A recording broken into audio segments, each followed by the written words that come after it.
Alright guys, welcome back to VALORANT News. The Sin City Classic Invitational has definitely caused a lot of controversy over the last couple of days, especially the Grand Finals result. NRG versus Sentinels was a big one, and some of the Sentinels guys, especially Kaplan, responding to the situation, saying, yeah, they didn't deliver as they would have wanted to, they need to improve for the rest of the offseason, but this NRG team is potentially well positioned to help them do exactly that. Lots of reaction as well to Mada's phenomenal performance on his effective debut for NRG. Very much into your thoughts in the comments. Hit the like button if you enjoy, subscribe if you're new as always, I greatly appreciate it. First of all, of course, as we know from Sentinels, they have, well, delivered the goods in the off-season in many respects, with some great tournaments. Of course, the Sen City Classic comes through. They didn't win their own tournament this time around, and, well, I saw some nice reaction to this as well. So Mada, as we know, now on NRG, he found this up here from 2020, where he DM'd Som and said, hello, I would like to join NRG Valorant, thanks. So, if this is a real tweet or real like DM, it's kind of incredible, isn't it, to look back on what was happening back then compared to the fact that Mada actually does end up joining today. But also, if you are looking to effectively put in a job application, maybe let's put 2 with actual TO, right, rather than the number 2. It might help a little bit. So doesn't seem like Som was especially responsive to that one at the time, and it's not like Som makes the decisions anyway, but you know, who knows in hindsight. I think it's kind of cool to see though that players such as Mada and others, even I think Rossi falls into this category, players that have been, you know, I wouldn't say mid, but they've been solid players but not spectacular players. They've been able to grind and improve and learn and get better, to which point they are excellent players that are potentially pillars of new teams. So it's nice to see the progression from some of the guys in and around the league, because, you know, Mada would not necessarily have been an option several years ago. There was a lot of talk as well about the meta right now. We saw Tex and Derek talking about it here, as Tex says, all of these terrible players are going back to your terrible elo once Neon is nerfed. And this, I think, is the question. This is one thing that maybe Zekken will be concerned about. I don't think Zekken should be too concerned, because he's great on like every agent that he runs, phenomenal on the Rays, etc, etc. So you know, it should be fine, but I do think that there is a question that maybe Riot come along and they decide shortly before the season starts that they're going to drop a big patch update that nerfs Neon. That would not surprise me one bit. So that's the problem. The teams are grinding the meta right now, but the meta that we have right now may not be the same meta in a few months' time, as and when Riot may or may not decide that a change in the meta, if Neon is potentially becoming too good, may well be required. Xander as well, and of course Asuna in the replies here talking about their results in Radiant as of late, having joined 100 Thieves. How good's that 100T team going to be? Well, the answer is we don't really know right now. They've not played in the level of off-season tournaments we've seen from many of their other theoretical competitors in that region. That might prove to be quite telling. Speaking of Mada though, I thought this is kind of cool to see. So Kojo from Fnatic made it quite clear. Glad to see Mada did well in the Sen City Classic. We trialed him and he was probably my personal number 2 favourite player behind Kayak. So we know that eventually they went with Kayak. The team we think still, although there could be further drama to come, is Kayak, Chronicle, well, it's Boaster and Alpha with then Sayonara right now, but it's potentially Sayonara instead of Leo for the time being, and then Leo comes back in. That would be what you might expect to happen. But yeah, Kayak, of course, was player for Apex, duelist player. They brought him on instead of Durka, but it seems like Mada was like the other option that they were looking for, and the fact that Mada was able to deliver for Fnatic on serious ping was very impressive.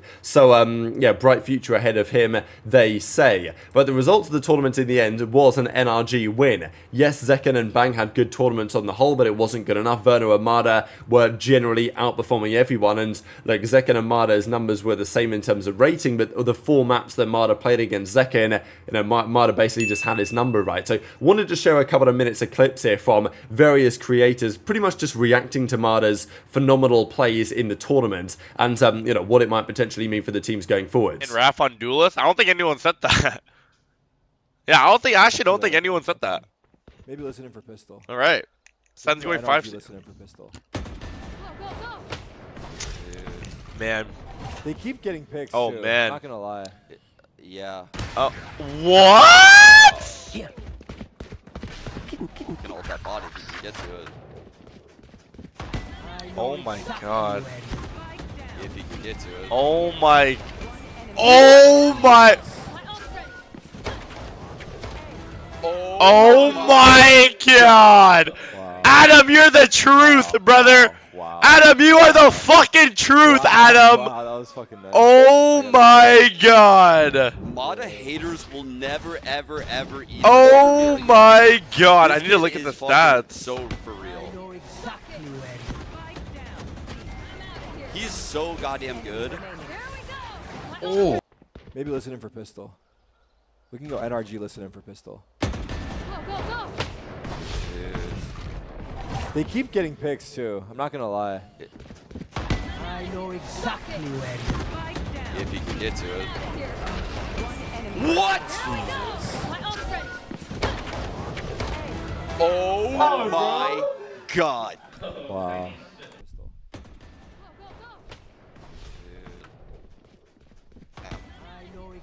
I mean, Mada is looking good here. He's about to get a 4K. Oh, wow. Yeah, dude. Yeah, dude. And the ace. And the ace. Yep, yep, yep. Wrap this shit up. Wrap this shit up. I've seen enough. I've actually seen enough. I've seen enough, bro. Wow. They're looking like Wow. prime OXG. Wow, that I'm was not even fucking gonna lie. nice. I I've gotta seen say. enough. I know exactly where. If he can get to it. Raw.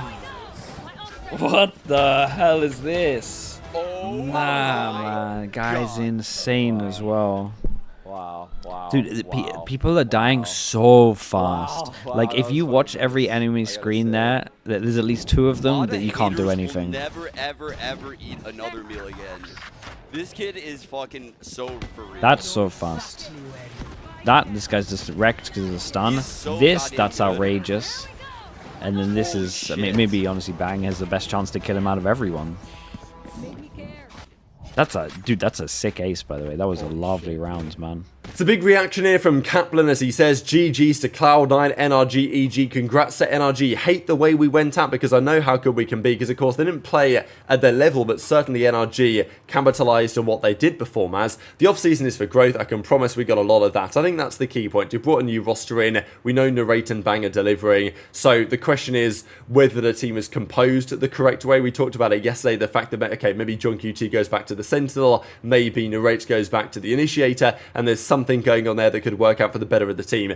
Absolutely possible, I would say. Kaplan and Gen.G are probably discussing it at this very minute that I'm recording this video, but as he says, I'm lucky to coach for SEN, the most passionate org, with the most passionate fans, certainly in the Valorant world. So yeah, we'll see if they can deliver with the roster this season, but I do think a fair bit to learn based on their performances. The other big news of yesterday really around the Valorant world was Vanity deciding to retire. We know that he's been on Cloud9, then he was no longer on Cloud9, then he was back on Cloud9, then he was no longer on Cloud9. It's been an absolute mess, obviously, and he's had a long career in various things, but as he says, a large reason for me stepping away from Valorant. It is another player, to be fair. I'm not sure Vanity was getting another shot really in Tier 1. Of course, there would have been opportunities out there in Tier 2, but it's another player who's admitting that they just don't really enjoy the game anymore, and that is a problem. I think it is a problem that Riot needs to think about, is that there are plenty of players that potentially would still have a future in them. It's not like Vanity's a massive content creator as well. Like he's going to stream, and he's obviously an entertaining personality, and he's got upstream and stuff like that, but it's not like he's a 10 when he can just step into content creation and make way more money for free. Like, you know, he's stepping away because he doesn't really enjoy it as much, and as he says, not finding any enjoyment in playing ranked with the environment that it's developed into. Feel it's not fair to my teammates and potential organisation to compete when I can't put in the time outside of practice. I've always flamed people who play for money my entire career, and I've always told myself I wouldn't turn into one of those guys, so this is the end of the road for me. What I plan to do next is stream Counter-Strike 2, potentially make a move over there. That's actually what Chet said in the replies. Just interesting to see what Chet's going to do, because obviously he's got this ban, hasn't he, from the VCT for several months until the start of next season. Not ideal. So, and he did rumour that he was maybe going to go back to Counter-Strike, and that's now what he's saying to Vanity, is like, hey, maybe you should go to CS, I'll come along with you, and then, you know, we can make a duo or dream team kind of thing work over there. Ye, though, does hit the replies as well and says, even though it was a short stint, really enjoyed our time together, best of luck, he says. So, nice from Ye, I thought, looking back on those, well, Cloud9 days that did not end especially well for basically every single party. But very much into your thoughts, as always, on all of this stuff in the comment section below. Hit the like button if you enjoyed, subscribe if you're new, take care, and I'll see you next time.